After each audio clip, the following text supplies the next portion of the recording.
A gente segue repercutindo os impactos dessa canetada de Donald Trump ao impor o tarifaço contra o Brasil e outros países, mas agora sob outro ângulo. O que isso tem a ver com segurança cibernética? Isso porque Donald Trump ameaça agora cortar o sinal de GPS aqui do Brasil como uma forma de retaliação. Esse caso expõe essa dependência perigosa, do ponto de vista tecnológico, daqui do país em áreas estratégicas. E por isso eu converso agora com Marcelo Branquinho, que é especialista em segurança cibernética e CEO da TI Safe, com quem eu tenho o prazer de dividir tela e desejo boas-vindas aqui ao CNN Money. Muito boa tarde, Marcelo. Boa tarde, Vitor. Marcelo, eu quero primeiro entender o seguinte, é viável? A primeira pergunta é essa.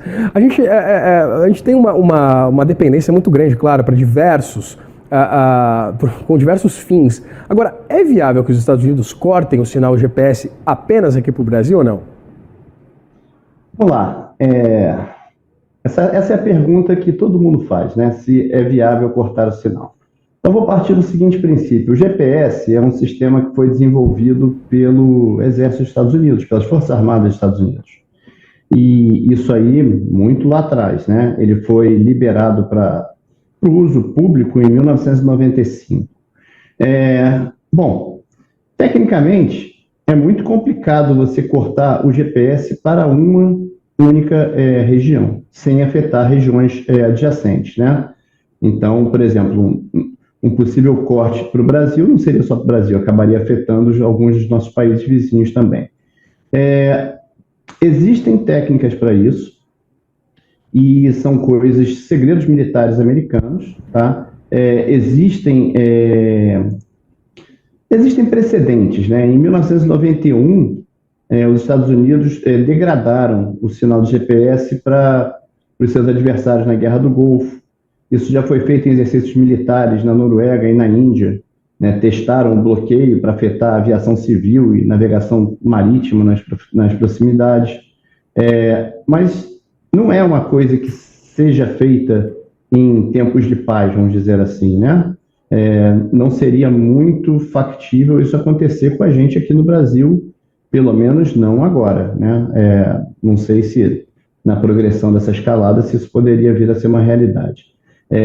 Tem alguns problemas, né? Se você cortar o sinal do GPS, você vai afetar o Brasil, mas você também vai afetar várias empresas americanas que trabalham no Brasil. Então, você também está afetando os Estados Unidos indiretamente. Mas, tecnicamente, sim, é possível. Existem métodos para isso, tá? Você tem, por exemplo, vou citar algumas formas.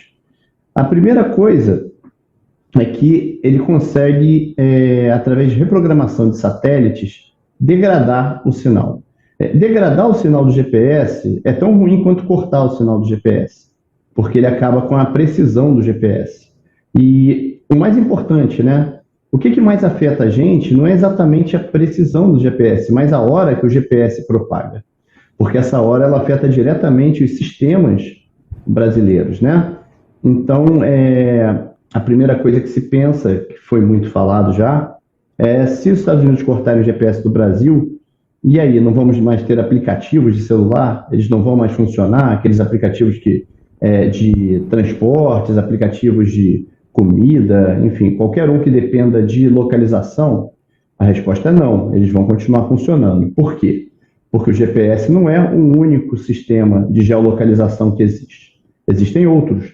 Existe o sistema russo, existe o sistema chinês, existe o sistema europeu, e o Brasil ele pega o sinal de todos esses sistemas. Tá? Nesse exato momento aqui, eu estou na minha frente com o meu celular vendo a posição dos satélites. Eu tenho até mais satélites do Galileu, que é o sistema europeu, do que do GPS aqui, atendendo o meu smartphone. Então, o problema não seriam os aplicativos de celular, nem esses do nosso dia a dia. O grande problema, ele fica nas nossas infraestruturas críticas. Ele fica dentro das nossas empresas de energia, dentro das nossas empresas de controles de coisas que fazem parte da vida das pessoas, né? Abastecimento de águas, transportes e logística. Esses sim seriam afetados se a gente tivesse o sinal de GPS cortado aqui no Brasil. Marcelo, você respondeu algumas das perguntas que eu tinha, né? Mas eu queria que a gente aprofundasse um pouquinho nesses outros usos do GPS? Porque a gente pensa em GPS, a gente pensa já primeiro em geolocalização, evidentemente utilizando o celular para a gente se movimentar pela cidade, um pedido de um aplicativo, seja de um carro, seja de um delivery, por exemplo. Mas do ponto de vista corporativo, que tipo de impacto mais sério nessa eventual hipótese, né, considerada, inclusive, difícil de ser colocada, né, por você em prática, mas quais seriam os impactos do ponto de vista econômico, principalmente pensando nas corporações, mas também para o agronegócio? Ok. Bom, vamos começar pelas corporações, né? Então, a gente tem basicamente 4 segmentos de infraestruturas críticas que seriam afetados, tá? O mais importante deles é o de energia elétrica. Relés de proteção, sistemas de controle, medições, todas elas são sincronizadas com o GPS. Então, por exemplo, numa rede de energia, a autenticação é feita com alguns protocolos que levam em consideração a data-hora vinda de um sincronizador de tempo. Hoje em dia, os sincronizadores de tempo modernos, eles são capazes de chavear entre sistemas de geolocalização, ou seja, se não tiver o GPS, ele vai para o GLONASS russo, vai para o Baidu chinês, vai para o Galileu europeu, e ele faz isso automaticamente, então não teria nenhum problema. O grande problema é que as nossas infraestruturas críticas, elas são antigas, né? A gente só passou a ter uma alternativa para o GPS a partir de 2011, com o GLONASS russo. Antes disso, tudo era GPS. E grande parte das nossas infraestruturas são muito anteriores a 2011. A gente tem infraestruturas de 30, 40 anos, subestações de energia bem antigas, hidrelétricas bem antigas. Então, toda essa infraestrutura, ela vai ser afetada porque ela não vai conseguir pegar essa hora, que é importantíssima para o funcionamento dela, de uma fonte confiável de hora. Então, esse é o primeiro. Telecomunicações, redes móveis, redes de dados, elas vão perder o sincronismo e vai causar falha de cobertura de serviços. Sistemas bancários, transações financeiras, compensações seriam afetadas. Transportes, né, sistemas de rastreamento e controle de tráfego aéreo, ferroviário, marítimo, todos eles vão sofrer algum tipo de efeito. Resumo, toda economia digitalizada ela seria afetada em pouco tempo se a gente tivesse a perda do sinal de GPS. Ele é aquele negócio que a população só usa mesmo em aplicativo, mas é importantíssimo para o mundo corporativo. No agronegócio, a gente tem algumas implicações, mas, por exemplo, tratores autônomos, né, que são aqueles, hoje em dia, grande parte das grandes fazendas brasileiras tem tratores autônomos, eles não têm piloto, eles são telecomandados, né, e eles se orientam por GPS, mas eles usam já outras redes alternativas caso o GPS caia, porque eles são dispositivos bastante recentes.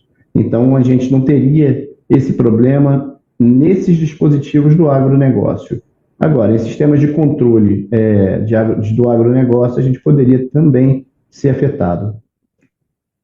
Pensando nessa presença das empresas, dos serviços, que tem ali como fim praticamente o mesmo do GPS, né? Você citou os sistemas europeus, os sistemas russos, também há sistemas chineses.